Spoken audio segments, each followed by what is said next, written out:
What's up, guys? This is Doctor, and welcome to another episode of the FPL Fantasy. As you see, the layout is different. Joe is not with me, my co host. He's sick. He's probably sick from not getting enough FPL points, but the show must go on. And I'm glad that you clicked on this video because you're joining me on my journey towards my 10th top 100k finish. This is my 16th season. I'm 367k currently. I hope I get it. So drop a thumbs up if you enjoyed this video. Subscribe if you haven't yet. Before getting into this episode, I just wanted to say thank you for people who are leaving the comments. GV, we see you. We thank you. You leave a comment on every single video. We reply to it. We reply to every single comment. However, we didn't reply to the last one because Joe was sick and myself, I got pretty occupied with work, but we're back on it, back on the grind. This video comes a bit late because again, Joe is sick and I was busy with work. Let's get into this episode. The same as usual, we're going to discuss the captaincy, the transfers, and then the team reveals. Joe has sent me his team, so we're going to discuss his team quickly. This will be a quick fire episode since Joe's not here to kind of talk about Madison and Reece James for 6 hours. Let's start with captaincy. I've prepared here a table from fantasyfootballscout.co.uk and it involves the most popular captaincy options that we have this game week. They have double game weeks. It's either Brentford or Brighton. A lot of people are talking about going for Zaha or Southampton player like James Ward-Prowse. I just think it's more rational to go with a Brentford player for the fixtures or a Brighton player for the fixtures and kind of the security because Southampton and Crystal Palace have one tough fixture each from the double game week, so it feels like a single game week for them. However, Brentford and Brighton have easy fixtures, relatively two easy fixtures. Brighton have the easier fixtures. Now let's discuss about captaincy and who to go for. In the last 6 matches, Tony has the highest XGI, as we see from the table here, 4.86.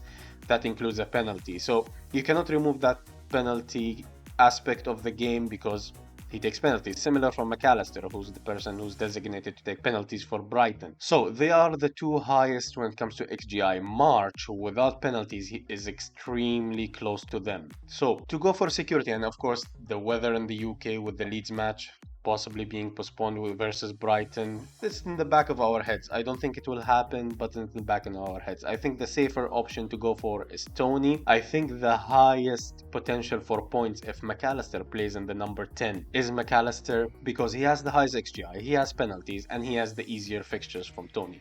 So I would say if you want to play it relatively safe, go for Tony. If you want to play it risky but high reward, go for McAllister, and then followed by March. A lot of people are going for Mitoma for the reasons that he's been scoring well, he's playing well. He's the most exciting to watch, to be honest, among those 5 options. But his XGI and his statistics are not great. He reminds me kind of Eden Hazard, who used to not have great stats, underlying stats, but the finishing is clinical. He's involved in 1-2 chances and he returns. He's that type of player. But for me, it's between Tony and March because I don't own McAllister. If you want to go out there, differential, you can have a look at Mbuemo. Of course, we're discussing this a captaincy option. It's along with the transfers options because you can have Mbuemo as a transfer option if you don't have, let's say, Henry or Pinnock and Raya, which most people in the community do.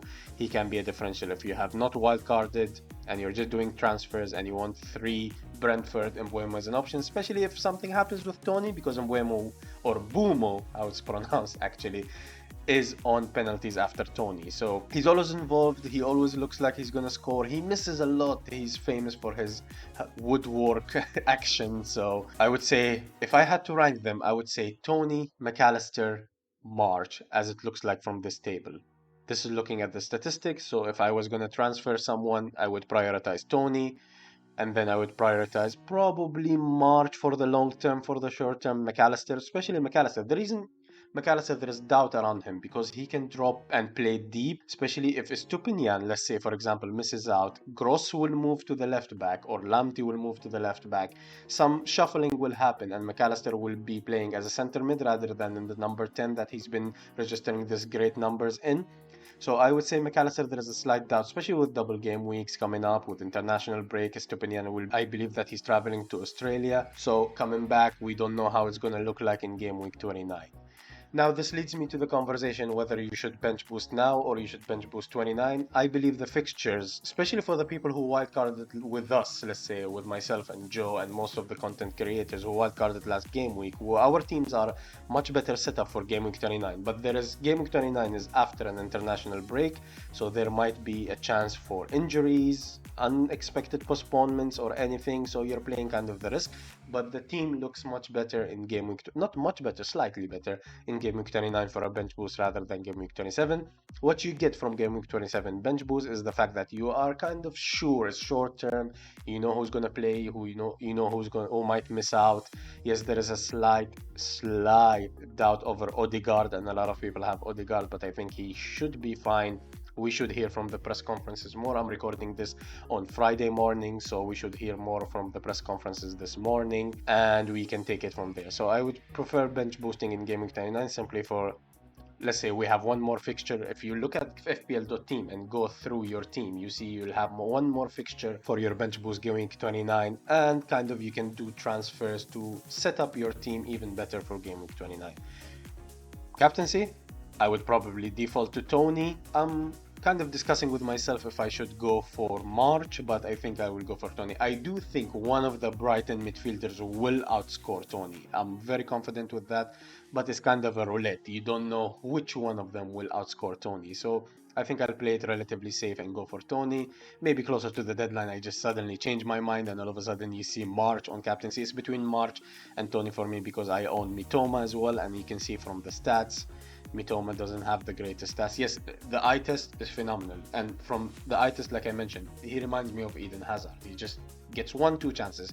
So in the off chance he doesn't score those 1-2 chances, then you're looking at a blank. So you want more of this consistent return. I'll probably go for Tony because you think if Brentford score a goal, he's either going to be on the goal or the assist. Having said all of that, let's move on to Joe's team reveal, followed by my team's reveal. And as you can see on the screen right now, Joe is currently ranked 1,188,000. It's not a rank that he's very happy with, but I know Joe, he's kind of jumps the ranks at the end of the season, so I hope he does that. This is the team with no transfers as he wildcarded last game week. He's going to captain Tony.